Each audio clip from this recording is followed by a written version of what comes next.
నిన్న నైటు రాత్రి 9:30కి పిల్లలు బ్యాగ్ సర్దుకుంటుంటే అకస్మాత్తుగా అట్లే పడింది. చిన్న పాపకి నెత్తికి దెబ్బ తగిలింది. మా అమ్మ ఇట్లా పట్టుకుంటే మా అమ్మకి భుజం మీద బాగా పడి దెబ్బ తగిలింది. నాకాడ దూరం చెయ్యి నెత్తి కొట్టుకుంటుంటే చెయ్యి తగిలింది. ఇక పెద్ద పాప అర్ధగంట సేపు ఇన్నే పోరాడింది. ఊపిరి అంటే ఆ పాప బ్యాగ్ ఉందనమాట. ఆ బ్యాగ్లో తలకాయ పెట్టి జిబ్బేసుకైంది దుమ్ము రాకూడదని. ఇంకా ఒక ½ అన్ అవర్ వరకు ఇంకా తీస్తూనే ఉన్నాం. అప్పుడు మళ్ళీ ప్రాణంతో పోరాడి కొంచెం బయటపడింది. ఇంకా ఏమంటే పెయిన్స్ ఉన్నాయి. ఇంకా బాగా కొంచెం చిన్న పాపకి నెత్తికి దెబ్బలు తగిలినాయి. మా అమ్మకి బాగా దెబ్బ తగిలింది.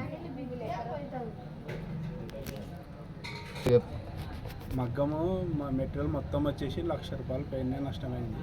ఇంకా ఇండ్లు వచ్చేసి మళ్ళీ ఇది ఇట్లా అయింది. ప్రభుత్వం వెంటనే మమ్మల్ని ఆదుకొని మాకు సహకరించాలని కోరుకుంటున్నాను.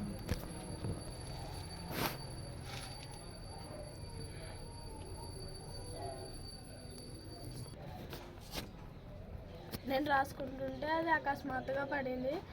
అక్కడ నేను బ్యాగ్లో పోయినాను. మ్యాక్సిమం నేను అర్ధగంట వరకు అక్కడే పోరాడినాను. అందరు వచ్చి నన్ను కాపాడినారు.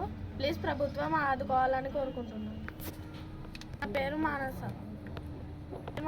మాది కోడుమూరు. నా పేరు మానస. నేను కోడుమూరు మండలం, కర్నూలు జిల్లా. నేను 8వ తరగతి చదువుతున్నాను. మా నాన్న చేనేత కళాకారి. సో ప్రభుత్వం ఆదుకోవాలని కోరుకుంటున్నాము.